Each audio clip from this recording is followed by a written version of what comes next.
Hi, I am Salted Honey, and tonight we are doing Fireside Chats with SIdney Hamilton, also known as Goddess Storm.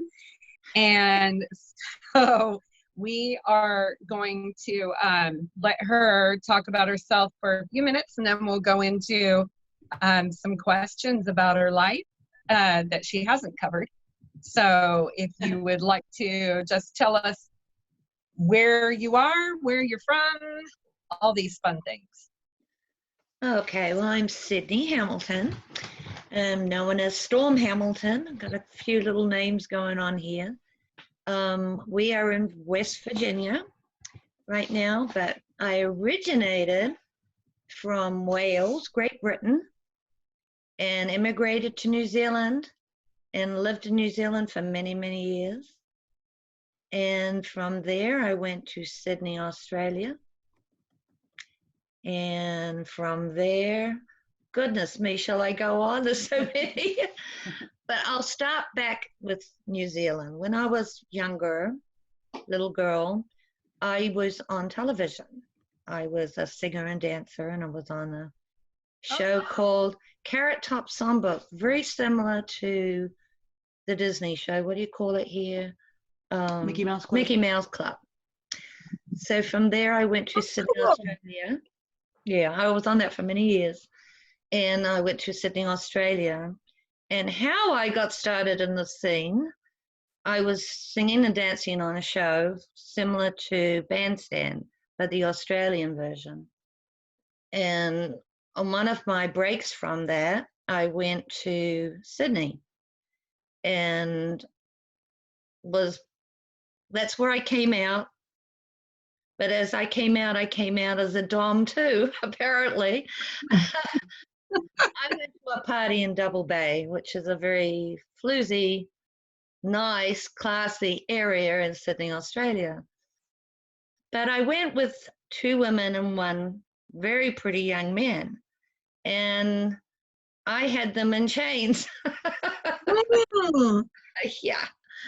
So what happened was the woman who was running the party, she was a dom, and I didn't know this, but she was gorgeous, and I kept looking at her, and she had long flowing red hair, and she was English. Her name was Diana. She came up to me and she said, "Darling, do you know that you're dominant?" And I went, "No." What's that? Right? And 3 days later, I began working at a place called the Castle. Very nice. Yeah, not knowing anything, just knowing how to tie it with chain and stuff, but I really wasn't skilled at that stage. I was 17 and a half. I mean, who knows, right? Oh, wow. Maybe, yeah. So underage, I started working at the Castle. And what developed from that was my passion. I mean, nobody there who was, they were all older dominatrixes working there. They weren't about to show me a little ballerina looking like woman, right? Had the attitude, but just didn't have the skill set. So very quickly, I developed my own skill set. When I was living in New Zealand, right, about 2 or 3 times a week, we'd do Maori poi poi dancing, which is the two things. They're like a ball, right? Mm-hmm. And you're doing the pawpaws, right? So I didn't pick one whip up at first off. I picked 2 whips up.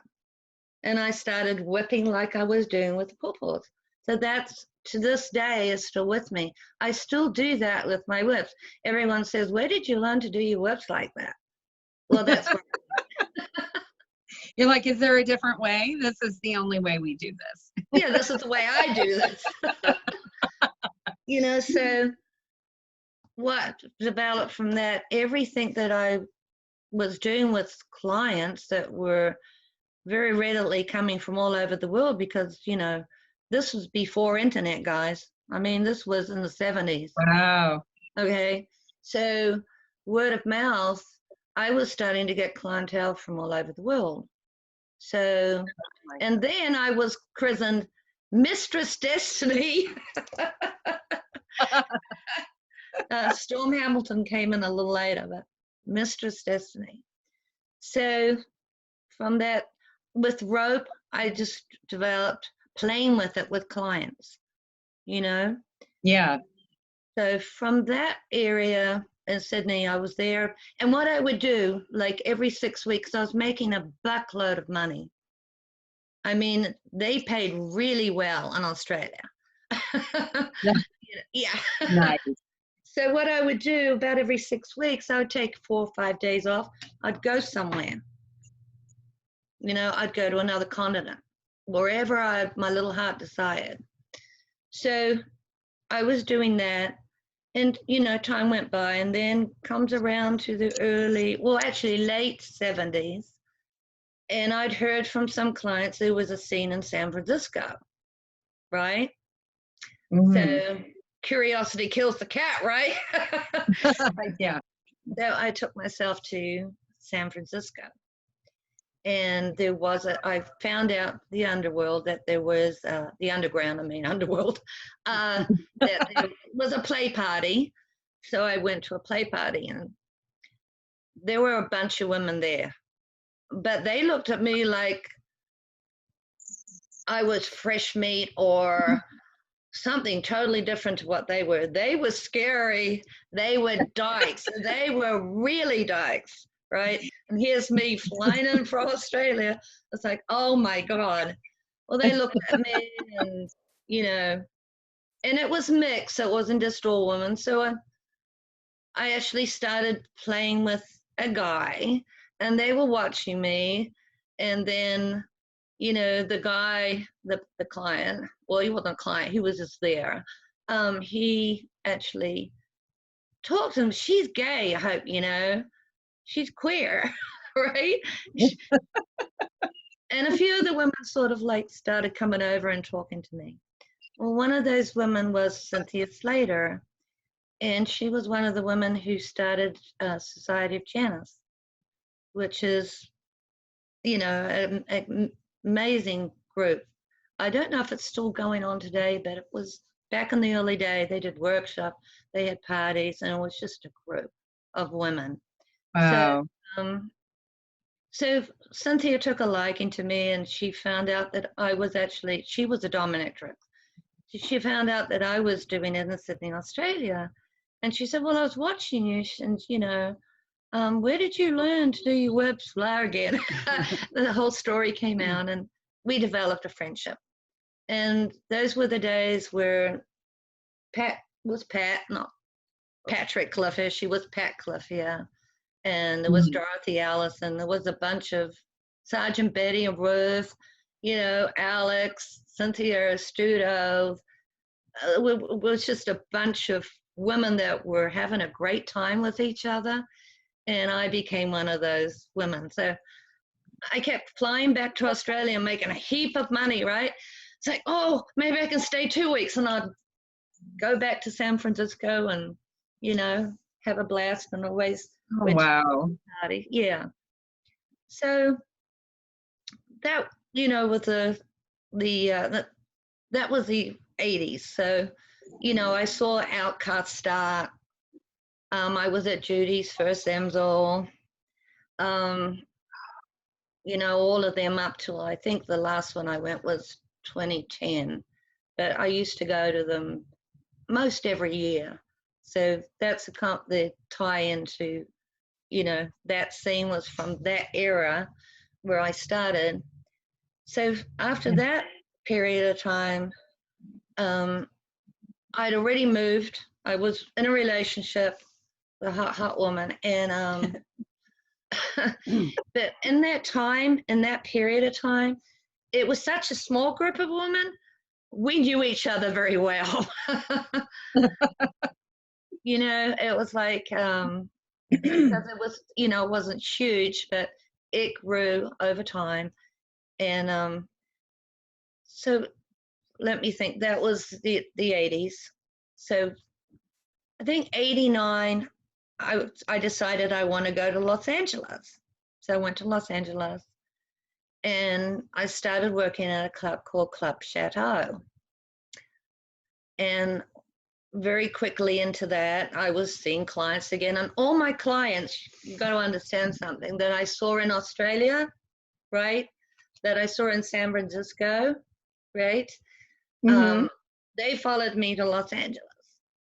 So I was at this club called Club Chateau. So I was also training women to be doms. And they eventually, we became partners in businesses later on. So. Too cool. Yeah. So that went on for a few years. And then I was back in San Francisco for a little bit because I was still in a relationship with this woman. And then back to LA. And then I decided to go back out on my own with no backing, just I want to do this on my own. So, you know, I started a dungeon called the Velvet Underground. Well, it was the biggest dungeon, probably pretty much in America for sure, and probably in other countries as well. It was pretty huge. It had like 7 dungeon spaces, a medical room, a lounge area, and the balcony went onto it was like a roof, but it had the decking on it, so you could go out there and smoke and, you know, talk out there as well. So that was the first one I did, and that was the first women's party that I decided to do. Because in all this time I was thinking of way, well, what are the women in Los Angeles going to do? I want to get us women together, right? Right. That was the first women's play party that started there. In later dungeons, they were a regular event. So I did that for a while, and then I moved to a smaller space, which was the Power Exchange. And it was downtown Los Angeles, and it was loft space.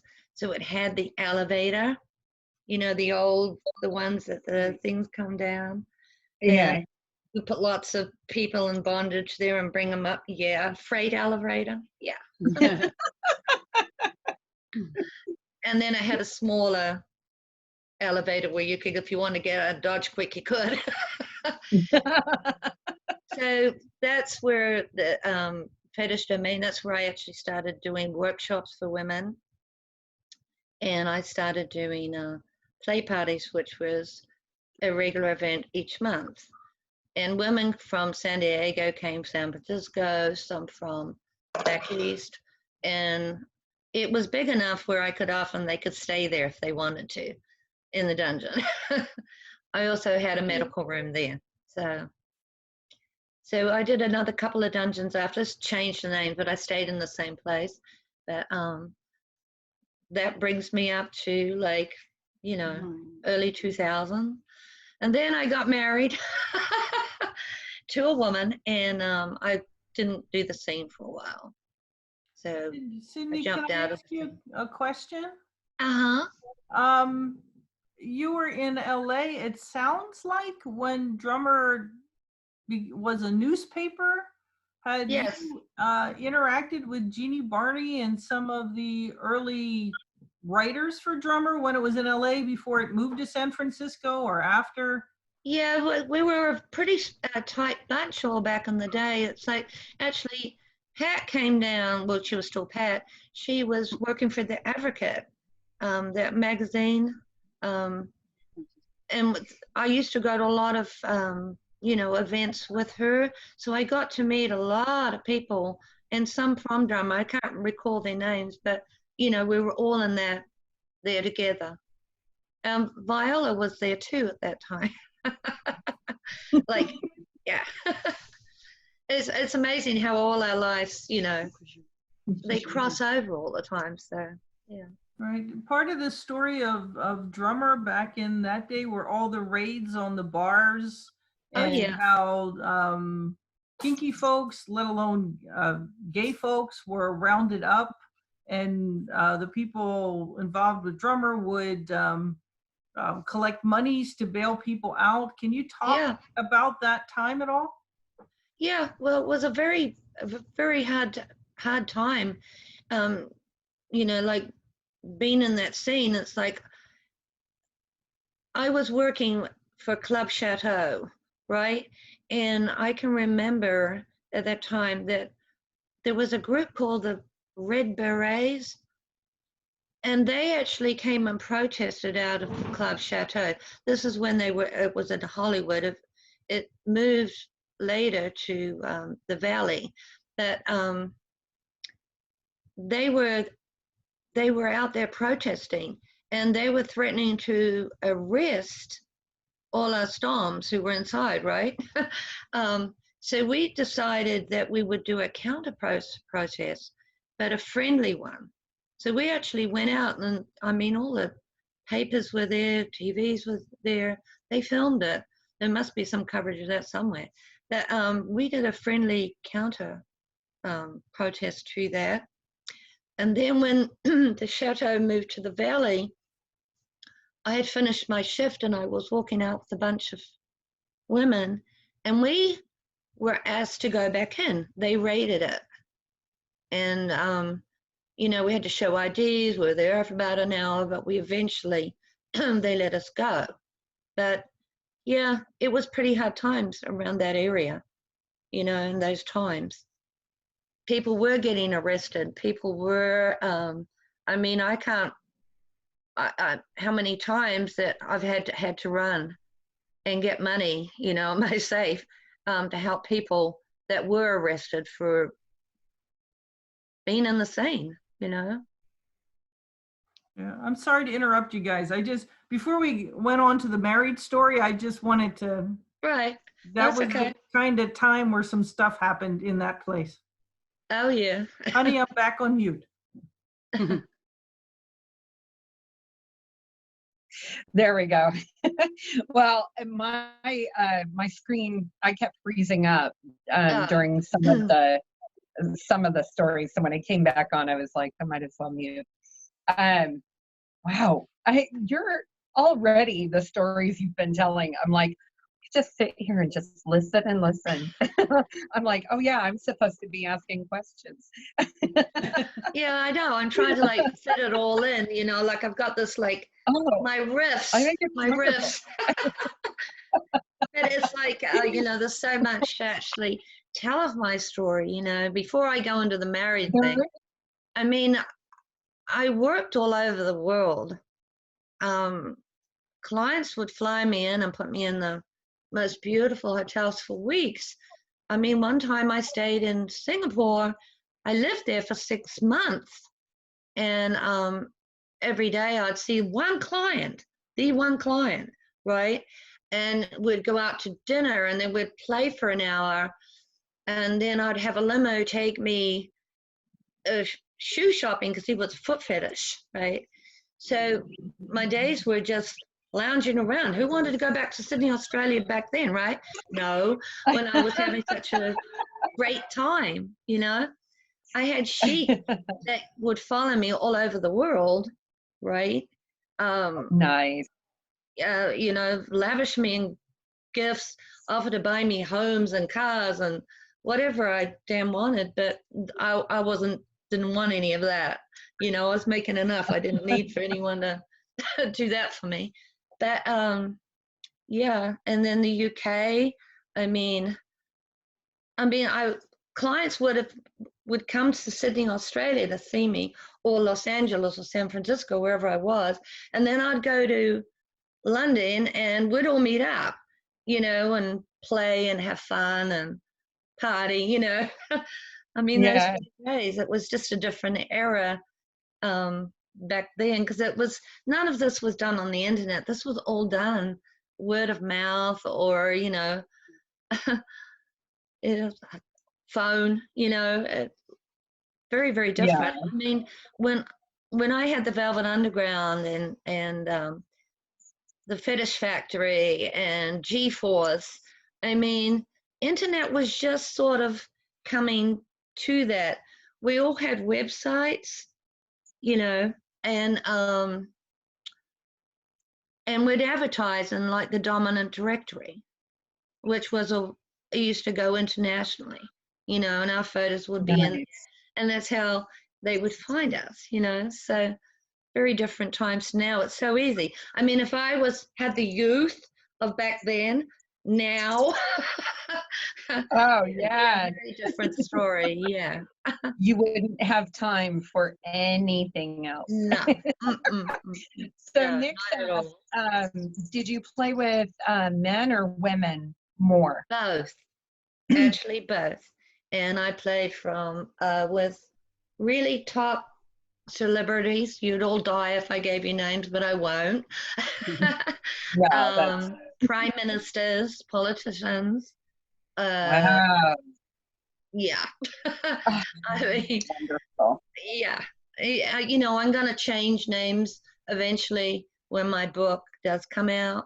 I mean, I have a friend, she's in the scene, and she introduced me to, I can't say his name, Mel Gibson. And he, you know, he said he was very interested in my life. You know, he was like, I want to hear about your life. So I told him just the sketches of it, you know. And he said, well, if ever you write your book, you better bring that book to me because I want to do a movie of your life. See, what makes it so unique, makes it unique for me was that I was very well known, right? But I was a dyke. Mm-hmm. So for me to keep above, I had to work really much harder. You know what I'm saying?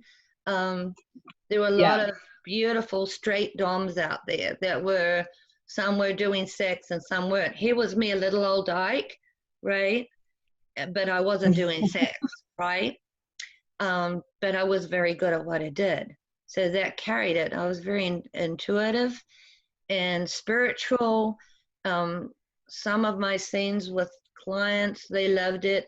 I would do a tarot reading to start a scene. And I would read cards to do a scene. That was just one little part.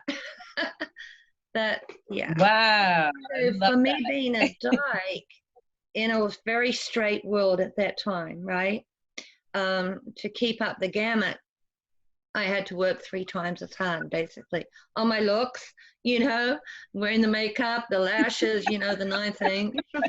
I mean, I was one of the first doms to go into Playboy. And that was in the early 90s. Yeah, yeah.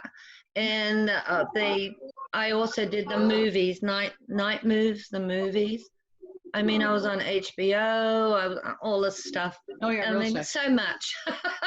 But I do have some photos to show you. So, Krista, you can pass them to me one at a time. Sidney, can I ask you a question? Yes. I have another question. What was your? You said you weren't having sex with them. What was your? I know you were dominating. What was the most like? Were you beating them? Was it impact play, or was it kind of all kinds of things? It was everything. I mean, my skill set was so extensive that, you know, clients would come to you and they would say something that you were into. But what I used to do, what made me a little different, was I was so intuitive. I was able to like go into them and connect with them on a deep level, you know, emotionally, spiritually, and mentally. Where I would take them and I'd introduce them to things that they weren't really aware of, but they really dug it, you know. And no, I did not have sex with them, but they were always turned on. You know, they were totally like blown away, and they used to come back to me month after month after month. I mean, a lot of what happens with DOMs is that you don't get a lot of return clientele. That was very different for me. Every client that I did see usually came back to me. well, mostly came back to me. So, and not on just from the United States, from all continents. I mean, I'm still friends with a lot of those clients. You know, it's just the way it is. But anyway, here's some pictures. This is from late 89, 90. I don't know if you can see it. Can you move Can you that up see? close to the camera? Will I do it closer? Hold on. Yes. There you go. Are you you're on a motorcycle, Sidney? Yeah, on motorcycle, and that's Anne Marie, who was my submissive of the time. Yeah, on the back. And that was my motorcycle. That was LA or something? That was Los Angeles. This is Los Angeles. What's this one? Okay. You'll have to get it to it. All right. Can you see Oh, wow. Oh, Hi. just before. I That don't know was if you can just see it. before Playboy, actually. That was San Francisco. Yeah. Can you see it? Okay. Yes. Very nice. Okay. All right. There's some more, but oh, wait. You want to see the medical one? Yeah, give me the medical one. I sort of got a few out so you get an idea of. This was my medical ring. You might have seen this photo. One like it Or one like it. from the series. Yeah, it's from the series. I don't know if you could see that one there. Can you see it? Hot damn, Yeah. if I may say. Yeah, as Right. I said, I really had to work hard at the way I looked. You know what I'm saying? It was like really. Yeah. Oh, sure, my favorite. Very nice. Well, Sidney, you might have had to work for it, but you nailed it. Yeah, I worked hard. There's another one. That's Kitten's favorite. This is Kitten's favorite because they curled my hair for a photo shoot and I was like crazy. It's like, what are you doing? It's the, Yeah. the eyes are intense. And then show the bondage ones. A couple more, and then we'll get back to talking. Not that one. Glamour shots. Let me see. Take that one down. Hang on. What's the one under there? Yeah, show that one. You want to wait and show her later? No, I'll show this one now, and then the last one. One after this. This Okay. was a 30 shoot that I did, and I can't think of the guy's name now, but he's quite famous. Can you They see? made me look like I was in my 30s. I don't know. In the If, can you 30s. let me know if Can you could see it? Can you see it? Yeah, we can see it.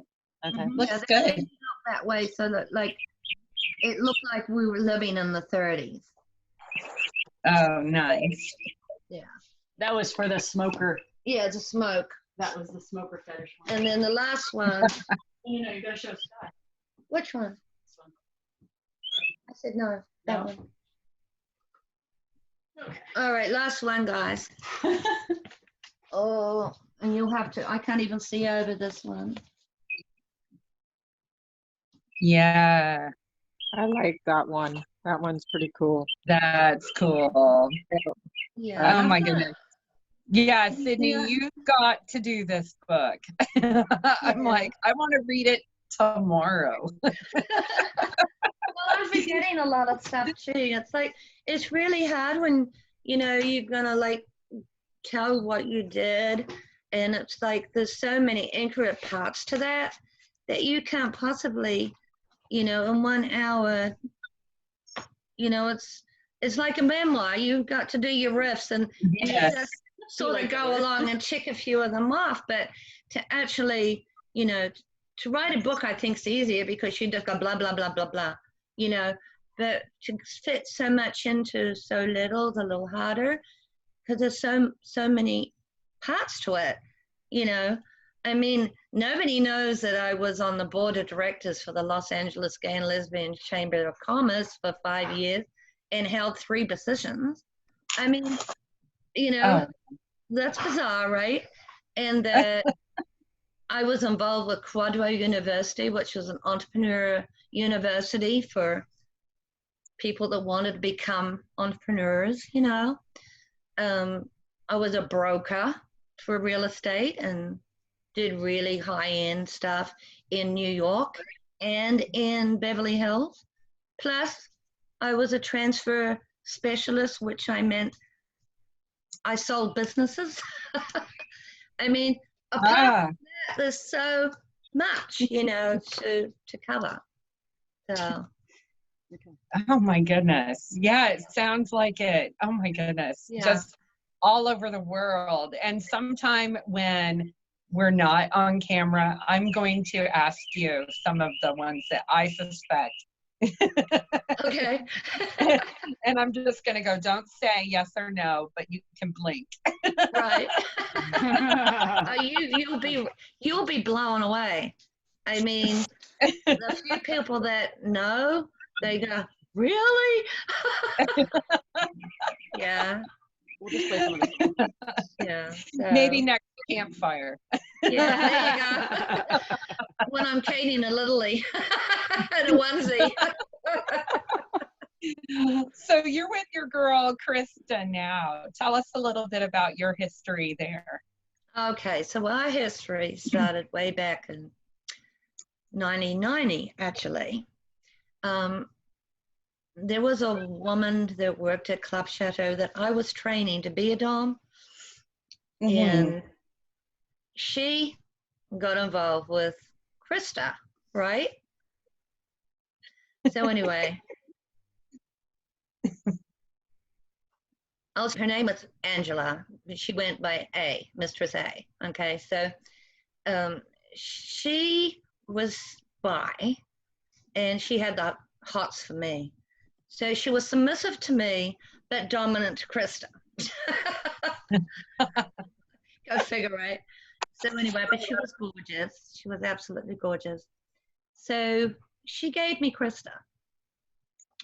Krista came over to help me. I'd moved to her house, and she came to help me unpack. And Krista and I immediately had a bond that was spiritually, mentally, you name it, it was there. So Krista was with me for 9 years, and she lived with me. She did go to work, but she was at my dungeons all the time and assisted me with anything I needed. And then I released her in 98, where she got involved with her daddy. Well, her daddy and I had a fling.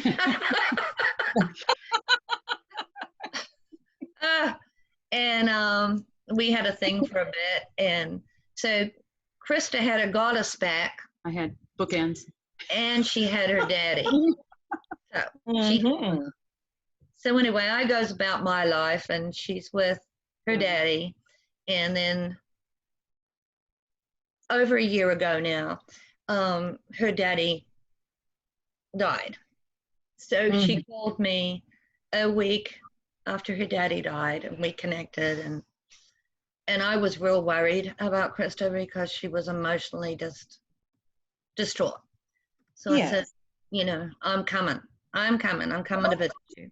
So I came to visit her and say no more. I'm now living in West Virginia with Krista. That's beautiful. I love that.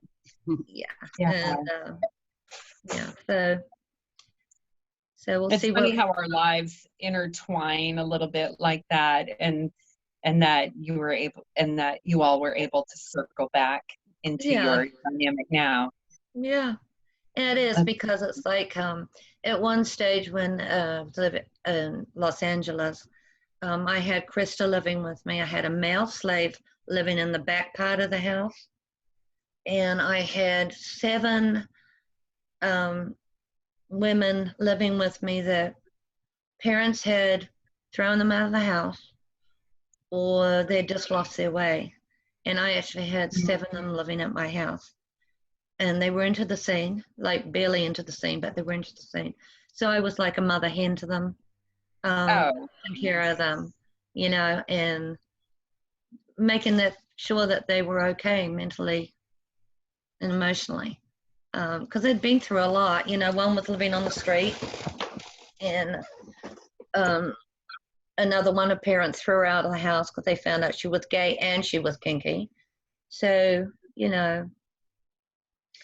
another one had divorced from a guy and had 2 children, lost her children and only got to see them once in a blue moon. She was living with us. So there were a lot of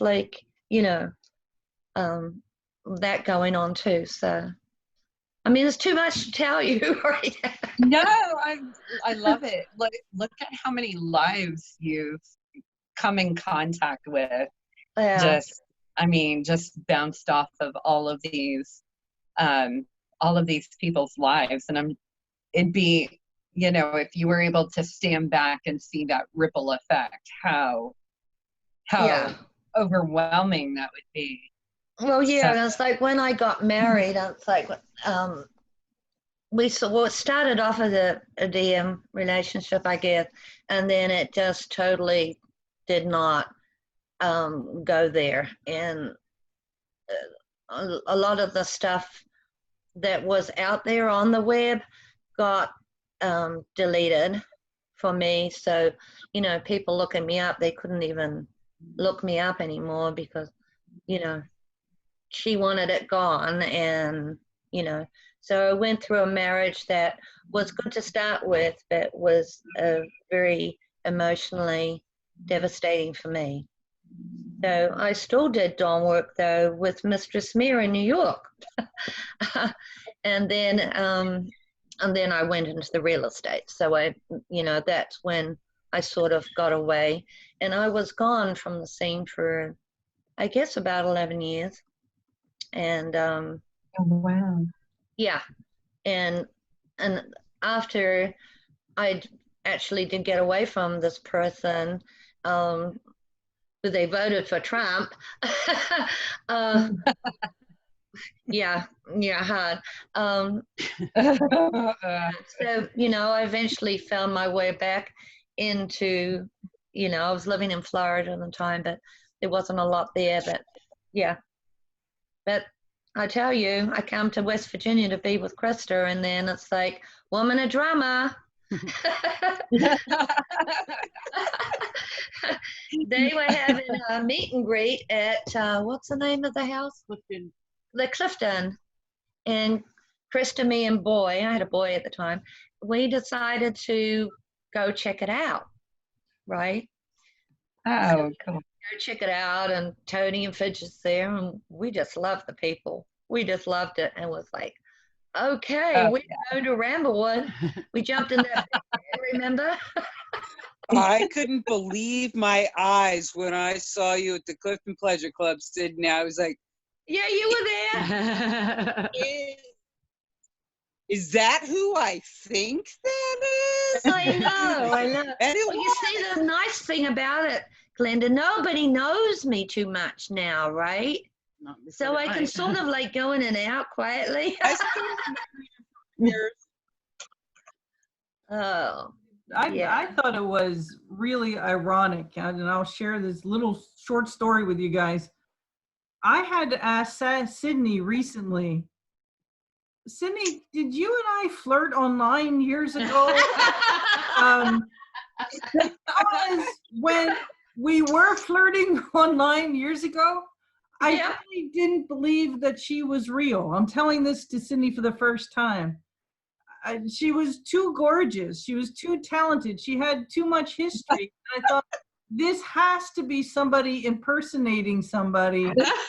And I let it go years ago. That's so funny. I had no idea who I was flirting with. You thought you were being catfished. I was notorious back then too. I used to flirt with all the doms. I was a dom-dommer. I was bad. I was so bad, It was like, you flipped the doms. I flipped the doms. They do that out of curiosity to see if a dom will submit to them. It was funny. I had to ask. A lot of men. Did we flirt? Yep, we did. That's incredible. I knew you must have some stories whenever I sat next to you at Ramblewood. You and Krista were sitting on that little sort of retaining wall edge, and so I just kind of struck up a conversation, and pretty soon I was like, oh my goodness, like who am I sitting by? And so I didn't know who you were, but I was like, oh my goodness. Yeah, this person like has some stories to tell, has been here for a minute. I know, and it's so hard to put all the stories in. You know, you can't really put it in a time slot and go ding, ding, ding, ding, but there's just so much of it that it all gets jabbled, you know. It's very hard to dike it into the different little characters and then put it all together. It's not easy. We will get you there, Sidney. I promise you. One step at a time. Nix has a question. Is there a scene that you had in all these years that you will never forget? Oh, she will crikey. Yeah, how do you pick just one? Crucifixion. No, I haven't that one. Let me think. Well, I'm very much into mind playing, as you know, most of you probably are getting.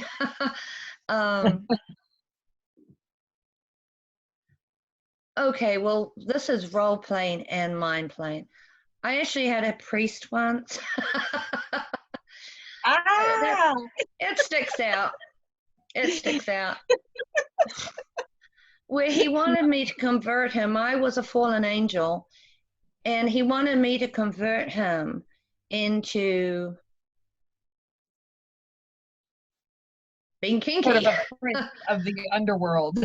Yeah, but he was very much into the role play and mind, so it was a lot of fun. That stood out.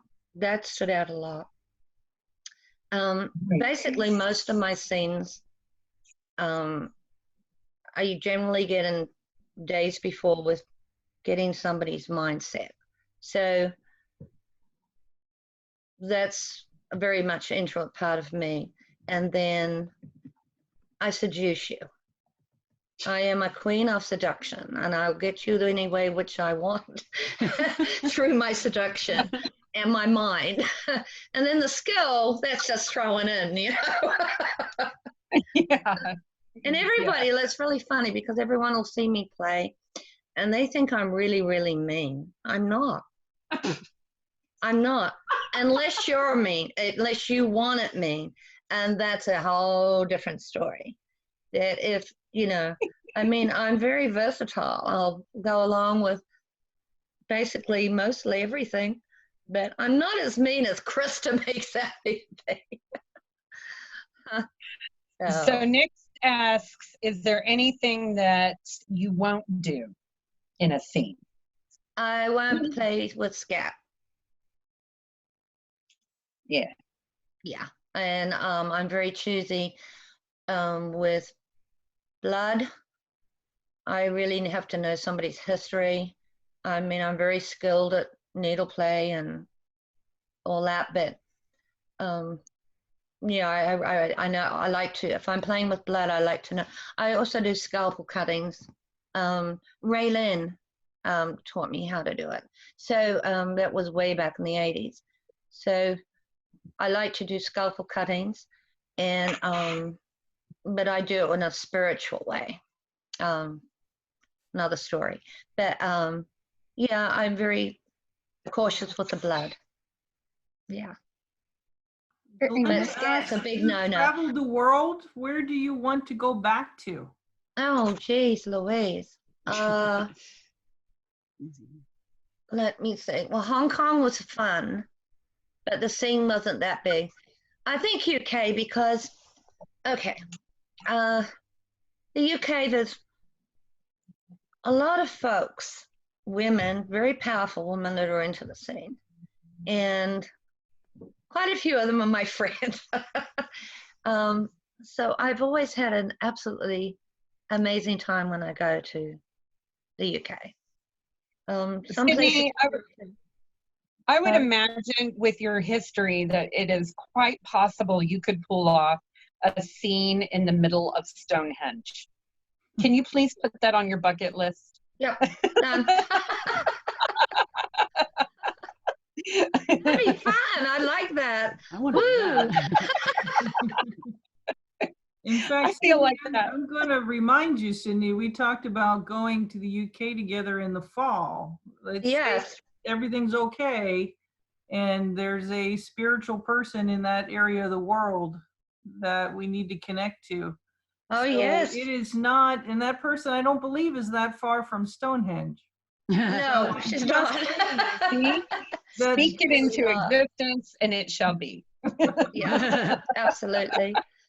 Yep. Yeah, and I've got some nice friends in Sydney. I'd like to go back just for a visit and, see. I mean, the thing that's, a lot of the old types seeing women, a lot of them are passed. And it's so sad, So I'd like to see the few that I have remaining, that I'd really like to connect with them, I mean, I'm 64 this year, you guys. I'm no chicken, I ain't going to be kicking when I'm 74, but however, yeah. I mean, And I you're- wish I would have been able to see Cynthia Slater one more time, So there's a couple more questions. Mhm. Do you want to ask them, honey? Let's see. They have fallen off my radar. Hold on. Okay. Well, One of the one. There's something about Peg asked the worst alternative subculture experience. Speaking of your underworld experience, right? What is the worst subcultural experience that you've had? Okay, when I was in Beirut, I was playing, and it was like a warehouse district, I guess. But when I came out of the warehouse, or going in, there were armed with heavy military uniforms and the guns. That was very, very scary for me. It wasn't so much going in because I just wanted to play, and it was like, oh, they're not going to touch me, are they? But I thought that when I was coming out, a lot of people were being harassed by them, and I was like, I'm here from another country, and I'm blonde, and I'm, oh my God, what's going to happen? Luckily for me, a bunch of people went out together with me, but that was very terrifying for me. That's always stuck on my head. Yeah. There's a play question here. You love Mhm. playing, you love caning and mind fucks. What else do you love doing? And does that really just depend on who you play with? Bondage. Well, I'm very skilled in bondage, extreme spiderweb bondage, mummification, suspension. Yeah, suspension was mummification.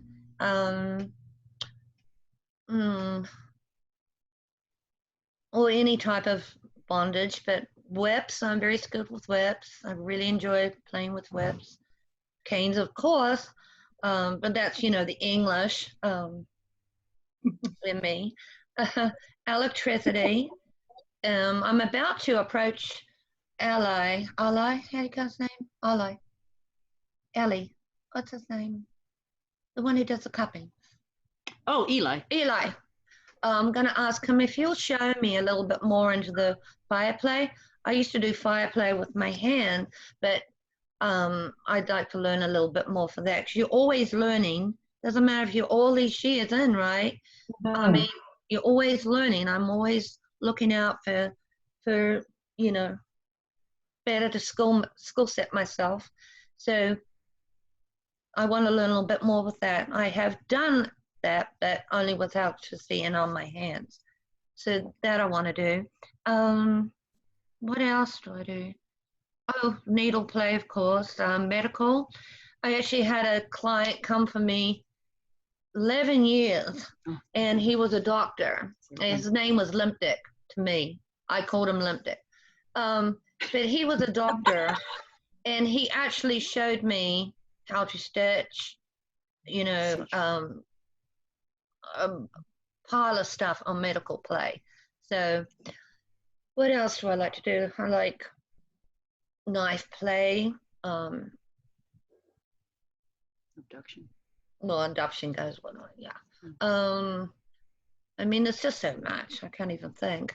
Interrogation. I love interrogation. Mhm. I'm very quick with my mouth, like with my brain, with my mouth.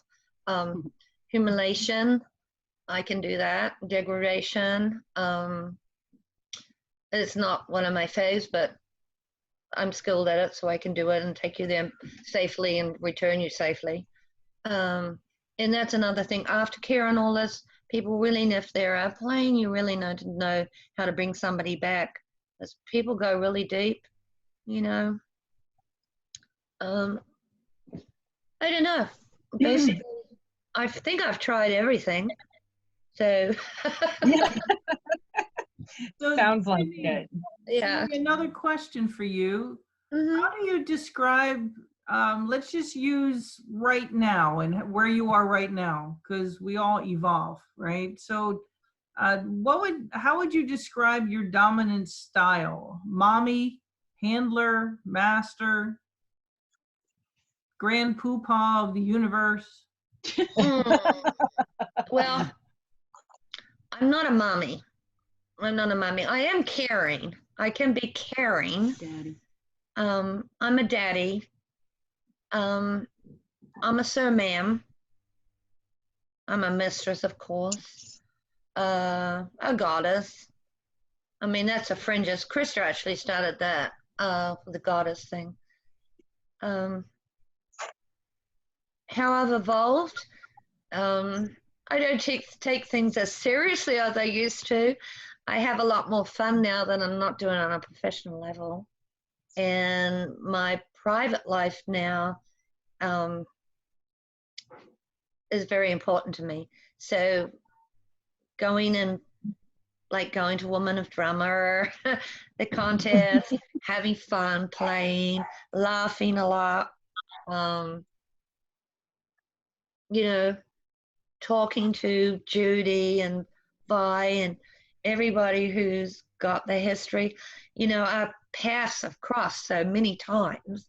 So I love to do that. That makes my soul purr, you know. A life more serene at this point. Yeah. So Yeah. we've been interviewing Sydney for the last hour, and if we take Yeah. Sydney's entire history, Really? we would be here for at least 10 years, I would guess, nonstop telling stories. Lolita, you just joined us, and not that I want to put you on the spot, but is there a question you always wanted to ask Sydney? Because we're at the point of kind of wrapping up at this point. You're on mute, Lolita. Have a smoke. I thought I was here for the 10 o'clock meeting. Oh, no, we did a 9 to 10 o'clock interview. We do an interview every Friday night. Oh, I think I made a mistake. I thought there was a Judy Tallwing McCarthy thing. Yeah, Judy was going to do an art class from 9 to 10, and we're going to do that when she's feeling better. Yes. Oh, 9 to 10. Okay, so I'm so messed up. That's okay. Sorry. Have you met Sydney before? Sydney, Lolita, Sydney? Hi. Yeah, I've seen her around. Yeah.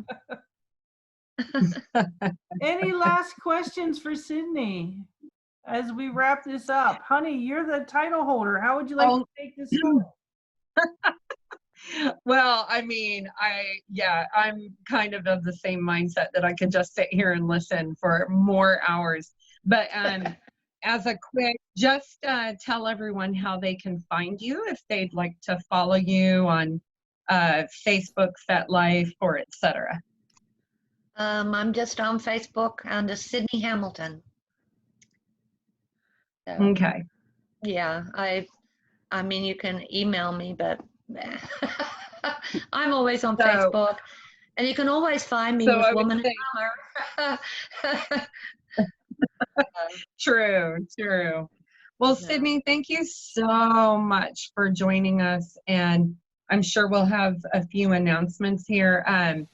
On Sunday is Bloody Sundays, which is playtime with Star as our host, and that is generated out of the West Coast. And then we have Table Talk Tuesdays, and all of these are at the same same time block. And so on Table Talk Tuesdays, they will be discussing a different topic each week. I believe this next week is, Pointy things. I can't remember if it's Yeah, Fire, Knives, or Age. Yeah, knives and pointy things. Yeah. Okay. So they will be covering that topic, and that's really good. It has that roundtable discussion has ASL interpreters for our deaf and hard of hearing friends. And so if you would pop in on any of those nights and join in on the fun and the talk, and we can all stand to learn a little and